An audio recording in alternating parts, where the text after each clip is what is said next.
ini kelompok kami akan mempresentasikan materi dari modul 1, yaitu tentang berjejaring di masa kini, atau modul 1 mengenai jaringan kita pada saat ini. Langsung saja kita masuk ke 1.1, yaitu bagaimana sih jaringan itu mempengaruhi kehidupan kita, khususnya pada subbab 1.1.1, jaringan menghubungkan kita. Oke, langsung saja. Teman-teman tahu nggak sih kenapa bahwa di antara semua hal penting bagi eksistensi manusia itu kebutuhan untuk berinteraksi berada tepat di bawah kebutuhan untuk mempertahankan hidup? Tahu nggak? Nah, aku kasih tahu ya, komunikasi itu hampir sama pentingnya bagi kita, seperti udara, air, makanan, dan tempat tinggal. Nah, di dunia kita pada saat ini, melalui penggunaan jaringan, kita tuh terhubung dengan cara yang belum pernah terjadi sebelumnya. Seseorang yang memiliki ide dapat berkomunikasi secara instan dengan orang lain untuk mewujudkan ide tersebut, seperti berita, peristiwa, hingga penemuan terbaru dapat diketahui di seluruh dunia hanya dalam hitungan detik. Itulah hebatnya jaringan untuk menghubungkan kita. Oke, langsung saja kita masuk ke subbab kedua, 1.1.2, mengenai pengalaman pembelajaran Cisco Network Academic. Perlu kita ingat, para pengubah dunia itu tidak dilahirkan, melainkan diciptakan. Nah, sejak tahun 1997, Cisco Network Academic itu telah berupaya membangun keterampilan untuk generasi mendatang yang dibutuhkan untuk ekonomi digital. Teknologi ini juga digunakan sebagai sarana untuk menjadikan dunia itu menjadi lebih baik gitu. Oke, langsung saja kita masuk ke subbab 1.1.3, dunia tanpa batas dan teknologi cloud. Kemajuan dalam teknologi jaringan mungkin merupakan perubahan yang paling signifikan di dunia saat ini. Batas negara, jarak geografis, dan keterbatasan fisik menjadi kurang relevan. Internet telah mengubah cara kita berinteraksi, baik secara sosial, komersial, maupun pribadi. Salah satu terobosan besar adalah penciptaan cloud atau komputasi awan. Nah, teknologi ini memungkinkan kita menyimpan dokumen serta gambar dan mengaksesnya di mana saja dan kapan saja. Jadi, baik saat kita berada di perjalanan, di taman, atau bahkan kita di puncak gunung sekalipun, kita tuh dapat mengakses data dan aplikasi kita dengan mudah melalui perangkat apapun. Oke. Sebagai kesimpulan, pada bab 1.1 ini, jaringan mempengaruhi kehidupan kita ini, jaringan itu telah menciptakan komunitas global yang tidak lagi bergantung pada lokasi ataupun zona waktu, yang pada akhirnya meningkatkan produktivitas kita di seluruh dunia. Mungkin untuk bab 1.1 saya rasa cukup dan akan langsung disampaikan oleh teman saya. Teori pada modul 1 di bab 2, yaitu tentang komponen jaringan. Nah, jadi pada komponen jaringan itu ada beberapa komponen, yaitu salah satunya yaitu host rules, peer-to-peer, and device, intermediary device, dan network media. Nah, jadi di sini saya akan menjelaskan satu persatu tentang komponen jaringan. Yang pertama itu ada host rules. Nah, host rules itu apa? Host rules itu adalah aturan yang menentukan bagaimana sebuah perangkat dalam jaringan boleh berkomunikasi dengan perangkat lainnya. Nah, host sendiri adalah perangkat yang terhubung ke jaringan dan memiliki alamat IP seperti komputer, laptop, server, atau smartphone ya. Nah, terus selanjutnya itu ada yang namanya peer to peer. Apa peer to peer itu? Peer to peer itu adalah model jaringan komputer di mana setiap perangkat komputer itu memiliki kedudukan yang sama dan dapat saling berbagi data eh, atau server daya secara langsung tanpa melalui server pusat gitu. Nah, contohnya itu kayak misalnya ada dua komputer saling kirim mengirim dalam suatu jaringan tanpa tanpa server gitu. Nah, contoh lainnya kayak misalnya ada sebuah laptop A dan laptop B. Nah, laptop A ini kirim data ke laptop B melewati LAN atau WiFi langsung tanpa melewati server gitu, server besarnya gitu. Terus selanjutnya ada yang namanya end device. Nah, end device ada namanya end device ya. End device itu adalah eh, perangkat yang berada di ujung jaringan dan digunakan langsung oleh pengguna untuk mengirim data ataupun menerima data gitu. Jadi perangkat ini tuh menjadi titik awal dan titik akhir dari komunikasi dalam suatu jaringan gitu, dalam suatu jaringan komputer. Nah, contohnya dalam end device-nya ada banyak ya. Jadi saya akan menyebutkannya satu 2 3. Contohnya tuh kayak PC atau laptop gitu kan. Dia bisa jadi eh, awal awal data mengirim atau akhirnya gitu. Terus ada laptop, ada smartphone dan lain sebagainya. Terus selanjutnya itu ada yang namanya intermediary device. Apa sih intermediary device itu?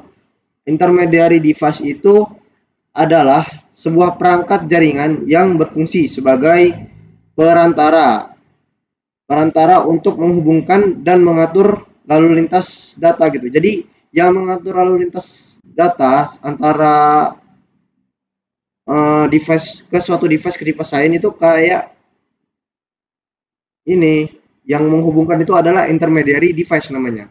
Contohnya, contohnya juga ada banyak. Jadi saya menyebutkan beberapanya saja.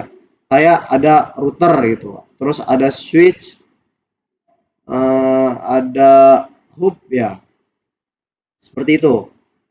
Terus selanjutnya ada yang namanya network media. Nah, network media itu apa? Yaitu media atau jalur yang digunakan untuk mengirim data dari suatu perangkat ke perangkat jaringan yang lainnya. Media ini menjadi penghubung fisik atau nirkabel yang menyambungkan perangkat dalam jaringan, saling berkomunikasi gitu.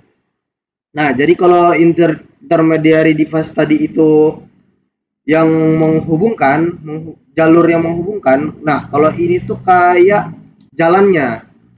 Kalau intermediary itu yang ininya, yang jalurnya, yang tempat yang menghubungkannya. Terus kalau network media ini itu kayak jalannya gitu. Nah, contoh network media itu ada banyak. Nah, contoh network media itu ada banyak kayak kabel UTP, terus kabel fiber optik atau Bluetooth atau WiFi ya. Nah, jadi simpelnya itu cara menghubungkannya ada end device nih ya, awal dan akhir. Terus ada yang namanya router, router atau switch gitu, intermediary device-nya. Nah, dia tuh di tengah-tengahnya gitu, terus nanti penghubungnya antara PC ke PC, lalu PC ke router itu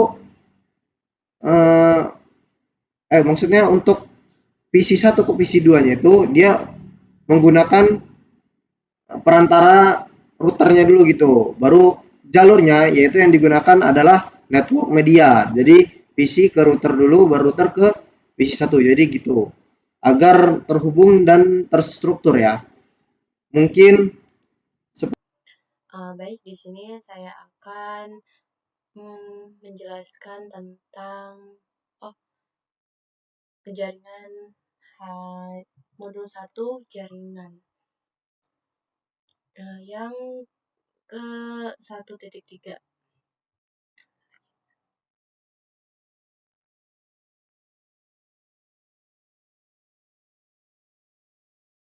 tentang representasi jaringan. Yaitu arsitek dan administrator jaringan harus dapat menunjukkan seperti apa jaringan mereka nantinya. Mereka harus dapat dengan mudah melihat komponen mana yang terhubung ke komponen lain, di mana mereka akan berada, dan bagaimana mereka akan terhubung. Diagram jaringan sering digunakan simbol seperti yang ditunjukkan pada gambar untuk mewakili berbagai perangkat dan koneksi yang membentuk jaringan. Jadi seperti ini ada di perangkat akhir itu ada komputer, desktop, laptop, pencetak, telepon IP, tabel nirkabel, titik akhir, telepresence. Lalu ada perangkat perantara, yaitu ada router, terus saklar, router, saklar multilayer, dan alat firewall. Dan kemudian media jaringan itu ada media nirkabel, LAN media, dan WAN media. Diagram menyediakan cara mudah untuk memahami bagaimana perangkat terhubung dalam jaringan besar. Jenis gambar jaringan ini dikenal sebagai diagram topologi. Kemampuan untuk mengenali representasi logis dan komponen jaringan fisik sangat penting untuk dapat memvisualisasikan organisasi dan pengoperasian jaringan. Selain representasi ini, terminologi khusus digunakan untuk menggambar bagaimana masing-masing perangkat dan media ini terhubung satu sama lain, yaitu kartu antarmuka jaringan atau bisa disebut NIC. NIC secara fisik menghubungkan perangkat akhir ke jaringan. Lalu port fisik, konektor atau outlet pada perangkat jaringan tempat media terhubung ke perangkat akhir atau perangkat jaringan lain. Lalu ada antarmuka, yaitu port khusus pada perangkat jaringan yang terhubung ke jaringan individual. Karena router menghubungkan jaringan, port pada router disebut sebagai antarmuka jaringan. Lalu yang 1.3.2 diagram topologi, yaitu dokumentasi wajib bagi siapa saja yang bekerja dengan jaringan. Mereka menyediakan peta visual tentang bagaimana jaringan terhubung. Ada dua jenis diagram topologi, yaitu fisik dan logis. Diagram topologi fisik itu diagram menggambarkan lokasi fisik perangkat perantara dan pemasangan kabel seperti yang ditunjukkan pada gambar di bawah ini. Bahwa ruangan tempat perangkat ini berbeda diberi label dalam topologi fisik ini.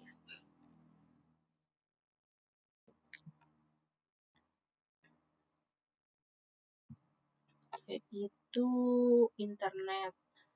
Internet itu ada ruang server, itu ada rak server web 2, rak 1, rak server email 2, rak 2, file server rak 2, rak 3. Lalu seperti ini. Diagram topologi menggambarkan perangkat port dan skema pengamatan jaringan seperti yang ditunjukkan pada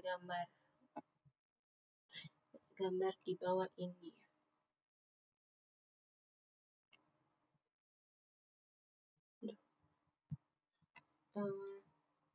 Topologi yang ditampilkan dalam diagram fisik dan logis sesuai dengan tingkat pemahaman pada titik ini dalam khusus.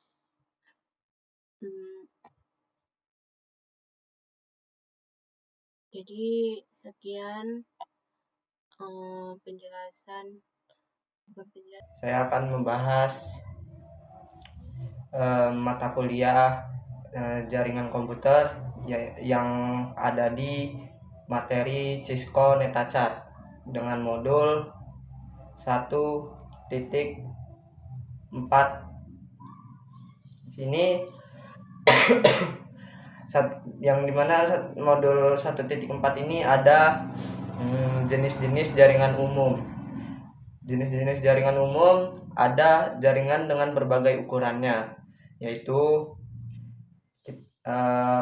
mulai dari jaringan sederhana yang terdiri dari 2 komputer hingga jaringan yang menghubungkan jutaan perangkat. Jaringan rumah sederhana memungkinkan seperti menggunakan printer, dokumen, gambar, dan musik.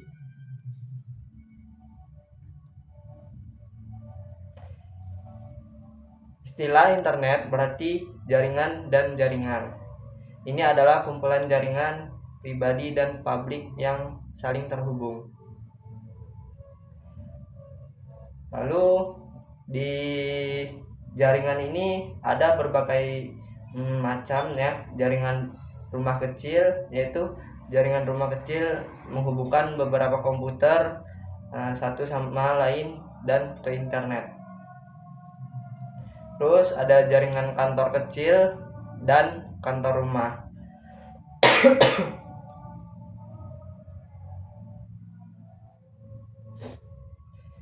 Di sini jaringan namanya jaringan SOHO. Ini komputer jaringan yang memungkinkan menggunakan komputer di kantor, rumah, atau jarak jauh untuk terhubung ke jaringan perusahaan atau mengakses sumber daya terpusat yang digunakan bersama. Lalu ada jaringan menengah hingga besar, yaitu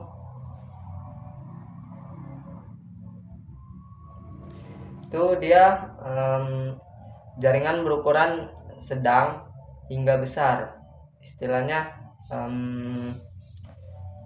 sedang, tidak kecil tapi tidak besar gitu, seperti yang digunakan oleh perusahaan dan sekolah. Terus ada jaringan seluruh dunia. Nah, jaringan seluruh dunia ini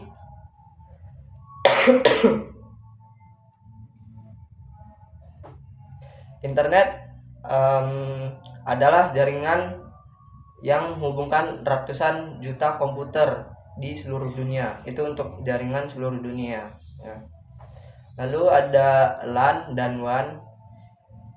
Infrastruktur jaringan sangat beragam, yaitu ukuran area yang dicakup, jumlah pengguna yang terhubung, jumlah dan jenis layanan yang tersedia, area tanggung jawab. Dua jenis infrastruktur jaringan yang paling umum adalah jaringan LAN. Jaringan LAN ini area lokal, dan jaringan area luas, yaitu WAN. LAN adalah infrastruktur jaringan yang menyediakan akses ke pengguna dan perangkat akhir di area geografis kecil. LAN biasanya digunakan di departemen dalam suatu perusahaan, rumah, atau jaringan bisnis kecil. WAN adalah infrastruktur jaringan yang menyediakan akses ke jaringan lain di area geografis yang luas, yang biasanya dimiliki dan dikelola oleh perusahaan besar atau penyedia layanan telekomunikasi.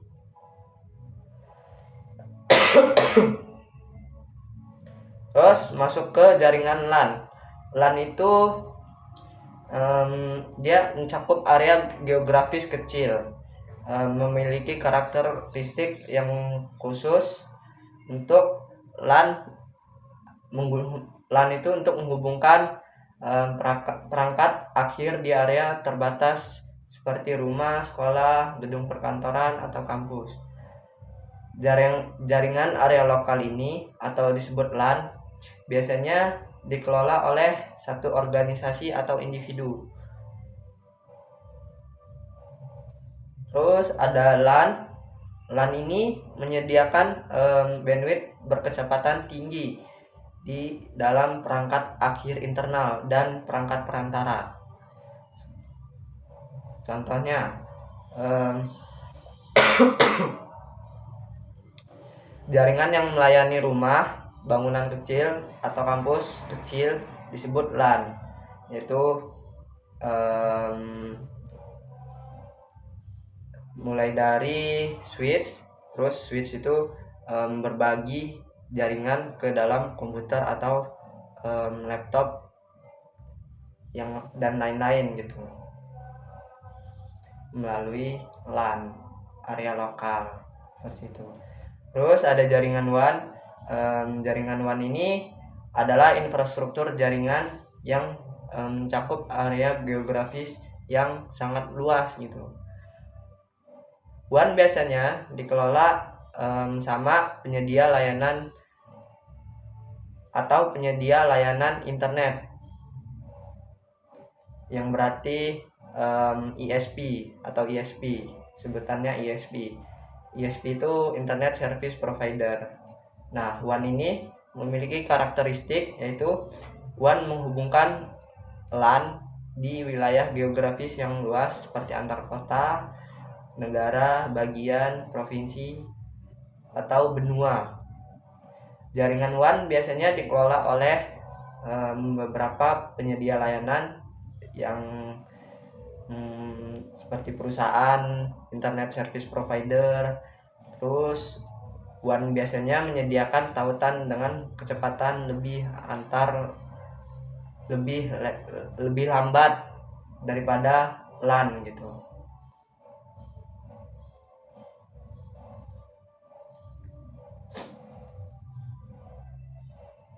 Terus ada internet. Internet adalah kumpulan jaringan yang saling terhubung di seluruh dunia.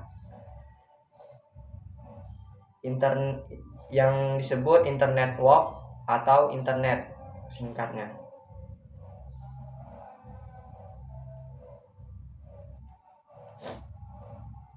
Terus intranet dan extranet.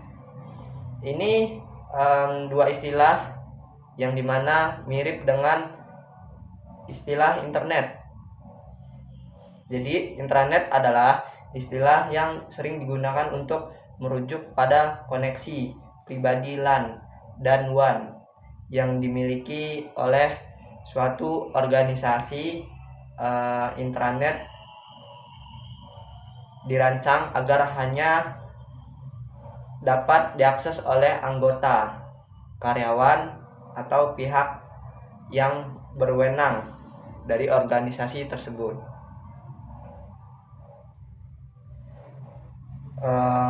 Berikut beberapa contoh extranet, yaitu sebuah perusahaan yang menyediakan akses ke pemasok dan kontraktor eksternal. Lalu sebuah rumah sakit yang menyediakan sistem pemesanan bagi dokter agar mereka dapat membuat janji temu untuk pasien mereka. Ada kantor pendidikan setempat yang menyediakan informasi anggaran dan kepegawaian kepada sekolah di distriknya. Jadi mungkin bisa dapat disimpulkan mulai dari internet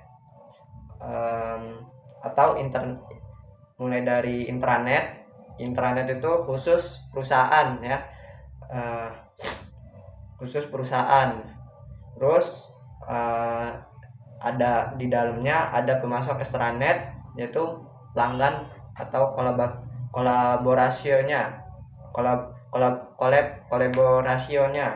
gitu. Terus ada internet, yaitu internet itu untuk mencakup digunakan oleh seluruh dunia gitu.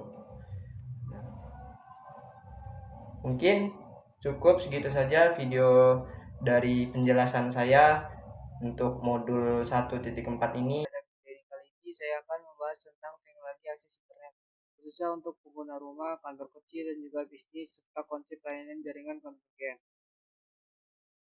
Nah, ini koneksi internet. Yang pertama, kita masuk ke bagian teknologi akses internet.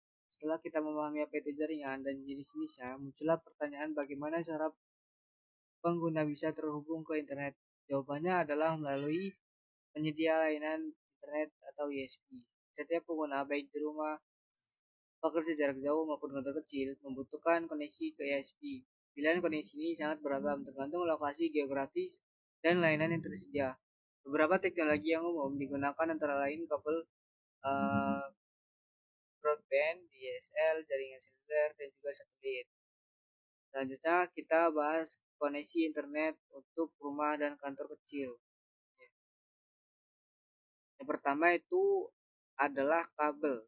Kabel ini biasanya disediakan oleh layanan TV kabel, di mana data internet dikirim melalui kabel yang sama dengan siaran televisi. Keunggulannya adalah bandwidth tinggi dan koneksi yang selalu aktif. Kemudian ada DSL atau Digital Subscriber Line. Teknologi ini menggunakan jalur telepon, namun tetap mampu memberikan koneksi internet dengan kecepatan tinggi. Umumnya, pengguna memakai ADSL, yaitu kecepatan download lebih cepat dibanding upload. Selain itu, ada jaringan seluler.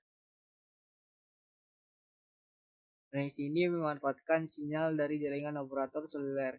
Selama ada sinyal, internet bisa digunakan meskipun kecepatannya tergantung pada kualitas jaringan dan perangkat.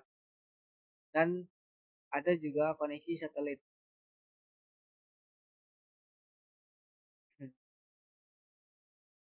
Ya.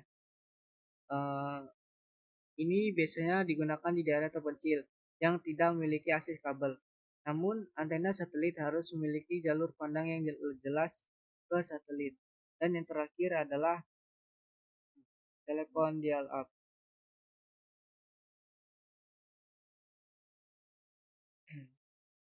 Ini adalah teknologi lama yang menggunakan modem dan saluran telepon. Biayanya murah, tapi kecepatannya sangat rendah sehingga sudah jarang digunakan saat ini. Berikutnya kita masuk ke koneksi internet bisnis. Kita terjemah dulu.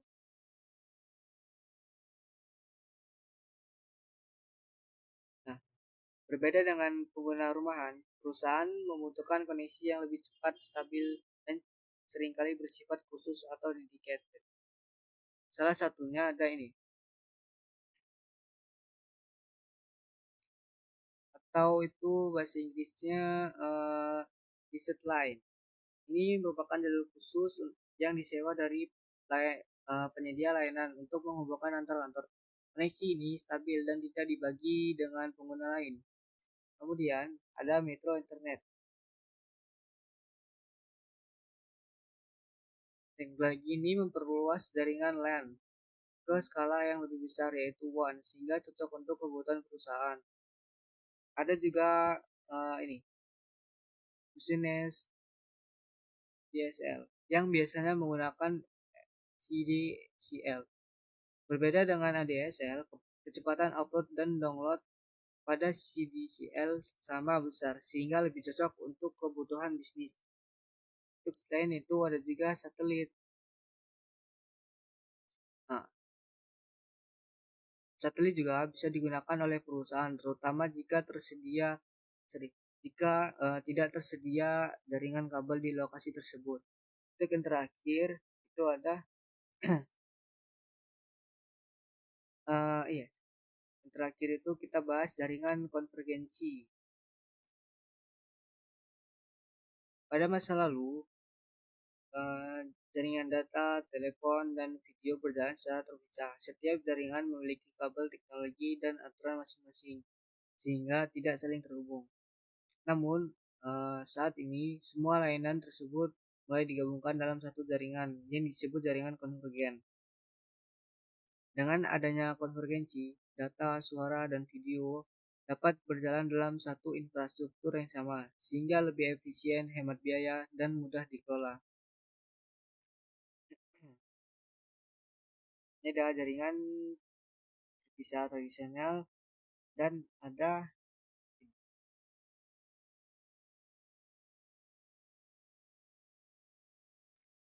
ya jaringan konvergensi.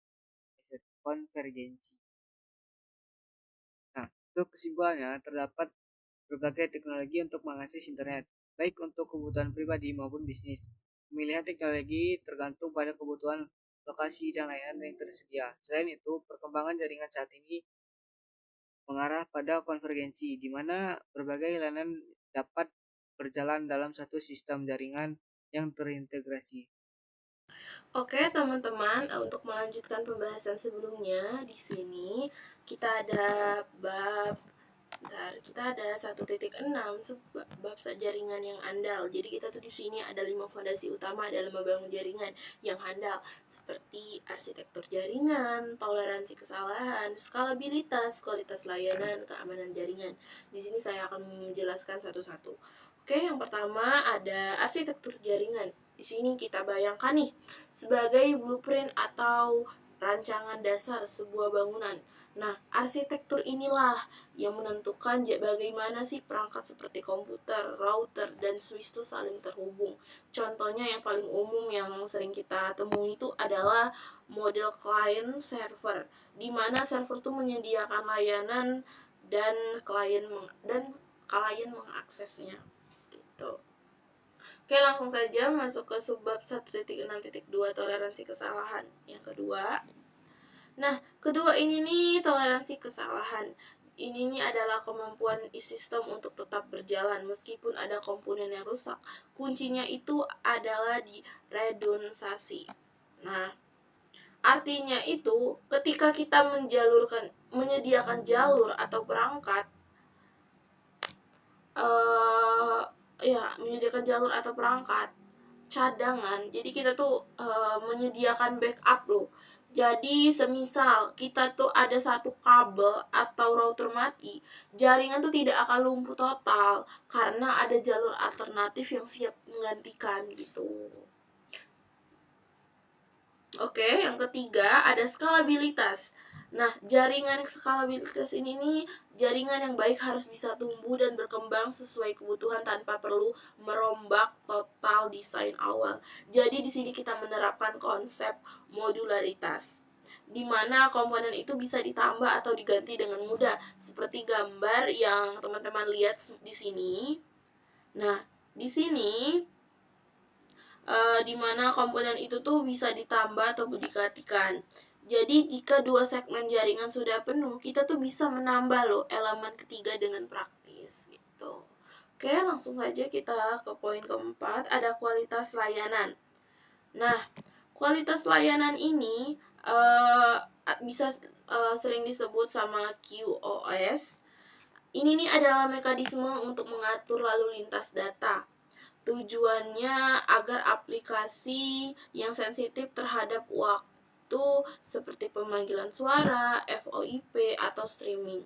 Mendapatkan prioritas lebih tinggi, kita bisa mengaturnya dengan memberikan prioritas khususnya atau membatasi bandwidth untuk aplikasi tertentu agar tidak terjadi kemacetan data gitu teman-teman. Nah, yang terakhir ada keamanan jaringan. Nah, terakhir yang paling itu, ini nih adalah teknologi untuk melindungi data dari akses ilegal ataupun kerusakan.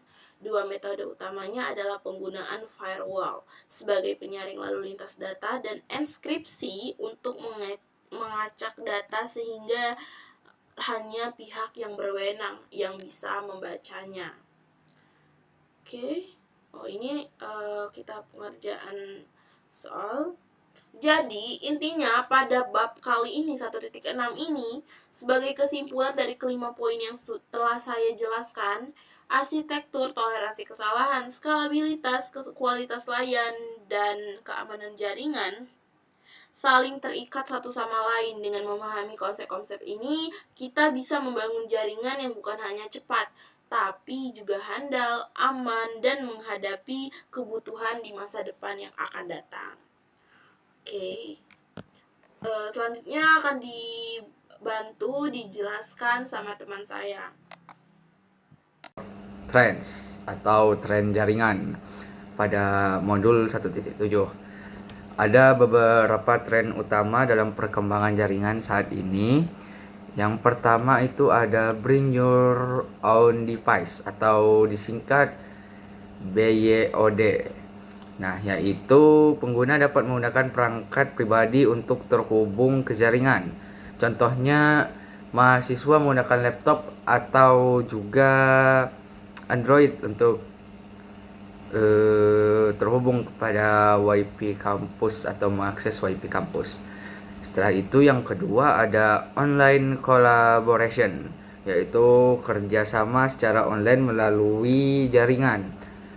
Nah, contoh dari kerjasama secara online melalui jaringan itu seperti menggunakan Google Documents atau Meeting atau juga Zoom Meeting.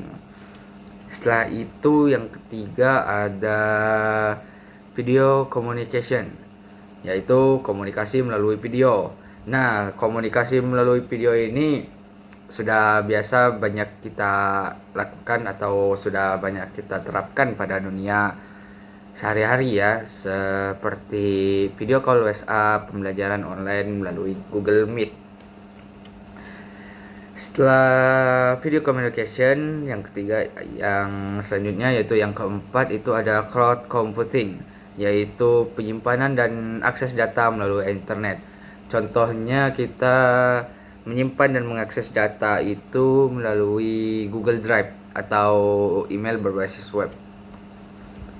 Nah, selain itu juga ada tren teknologi jaringan di rumah atau teknologi trends in home, yaitu penggunaan jaringan di lingkungan rumah.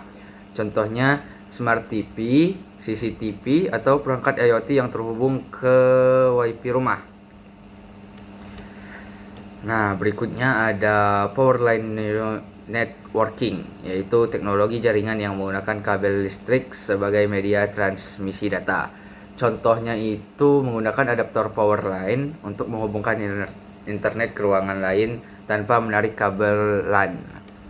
Dan yang terakhir itu ada wireless broadband, yaitu koneksi internet nirkabel dengan jangkauan luas. Nah, seperti contohnya jaringan 4G atau 5G pada internet kita atau WiFi dari provider yang bisa digunakan tanpa kabel. Nah, kesimpulannya, tren jaringan saat ini memudahkan manusia dalam berkomunikasi, bekerja, dan mengakses informasi dengan lebih cepat dan fleksibel. Langsung saja ke penjelasannya. Di era digital saat ini, keamanan jaringan menjadi hal yang sangat penting karena setiap aktivitas kita hampir selalu terhubung dengan internet. Tanpa keamanan yang baik, jaringan bisa dengan mudah diserang, data dicuri, bahkan sistem bisa dirusak. Oleh karena itu, kita perlu memahami apa saja ancaman keamanan jaringan dan bagaimana cara mengatasinya. Ancaman keamanan jaringan adalah segala bentuk gangguan yang merusak, mencuri, atau mengakses sistem tanpa izin. baik yang berasal dari luar maupun dari dalam jaringan. Salah satu ancaman yang paling umum adalah virus, worm, dan trojan. Ketiganya merupakan perangkat lunak berbahaya yang dapat masuk ke komputer pengguna. Virus biasanya menyebar melalui file, worm dapat menyebar sendiri melalui jaringan. Sedangkan trojan menyamar sebagai aplikasi yang terlihat aman padahal berbahaya. Selain itu, ada juga spyware dan adware, yaitu program yang diam-diam mengumpulkan informasi pengguna tanpa disadari. Biasanya tanda-tandanya adalah munculnya iklan secara tiba-tiba atau aktivitas perangkat yang tidak normal. Kemudian ada serangan zero day, yaitu serangan yang memanfaatkan celah keamanan yang belum diketahui oleh pengembang, sehingga sulit untuk dideteksi. Ancaman lainnya adalah serangan dari pelaku yang tidak bertanggung jawab atau hacker yang mencoba masuk ke sistem tanpa izin. Misalnya dengan menebak password. Ada juga serangan penolakan layanan atau denial of service, di mana server dibanjiri oleh permintaan dalam jumlah besar sehingga tidak dapat melayani pengguna yang sebenarnya. Selain itu, terdapat penyadapan data yang sering terjadi di jaringan yang tidak aman, seperti Wi-Fi publik serta pencurian identitas yang bertujuan mengambil data login pengguna. Untuk mengatasi berbagai ancaman tersebut, tidak cukup hanya menggunakan satu solusi saja. Keamanan jaringan harus dilakukan secara berlapis. Salah satu solusi dasar adalah penggunaan antivirus dan anti-spyware untuk mendeteksi serta menghapus perangkat lunak berbahaya. Selain itu, firewall juga sangat penting karena berfungsi untuk menyaring lalu lintas jaringan, sehingga hanya koneksi yang aman yang diizinkan masuk. Selanjutnya terdapat Access Control List atau ACL yang digunakan untuk mengatur siapa saja yang boleh mengakses jaringan berdasarkan alamat IP atau aturan tertentu. Ada juga Intrusion Prevention System atau IPS yang mampu mendeteksi dan menghentikan serangan secara otomatis sebelum merusak sistem. Untuk mengamankan koneksi, terutama saat menggunakan jaringan publik, kita bisa menggunakan VPN atau Virtual Private Network yang akan mengekspresi jaringan yang lebih besar. Seperti perusahaan biasanya digunakan firewall khusus yang lebih canggih untuk memantau dan mengelola lalu lintas jaringan dalam skala besar. Namun yang perlu diingat adalah ancaman tidak hanya berasal dari luar, tetapi juga bisa berasal dari dalam, seperti kesalahan pengguna atau perangkat yang terinfeksi. Sebagai kesimpulannya, ancaman keamanan jaringan sangat beragam dan terus berkembang. Oleh karena itu, kita harus selalu waspada dan menerapkan berbagai solusi keamanan secara bersamaan. Dengan begitu, data dan sistem yang kita miliki dapat tetap aman dan berjalan dengan baik. Jelaskan materi tentang apa itu profesi IT. Nah, di sini saya sebagai mahasiswa Metaket, Anda mungkin sudah berkarir di bidang IT atau masih dalam proses pendidikan untuk mempersiapkan karir Anda. Nah, dalam kedua kasus tersebut penting untuk mengetahui keterampilan yang dibutuhkan agar sesuai dengan jenis pekerjaan yang tersedia di bidang IT. Nah, peran dan keterampilan yang dibutuhkan oleh insinyur jaringan terus berkembang dan menjadi lebih penting dari sebelumnya. Di sini dibutuhkan sertifikat Cisco Network Association atau CCNA, menunjukkan bahwa Anda memiliki pengetahuan tentang teknologi dasar dan memastikan Anda relevan dengan keahlian yang dibutuhkan untuk mengadopsi teknologi generasi berikutnya. Nah, CCNA versi terbaru dan terpadu untuk insinyur jaringan terdiri dari 3 kursus dan 1 ujian yang mencakup topik-topik fundamental untuk semua teknologi jaringan. Nah, di sini ada CCNA versi baru, ini fokus pada dasar IP dan topik keamanan, serta nirkabel, virtualisasi, otomatisasi, dan pemrograman jaringan. Nah, di sini juga tersedia sertifikat DevNet baru di tingkat associate. spesial, dan profesional untuk memvalidasi keterampilan pengembangan perangkat lunak Anda.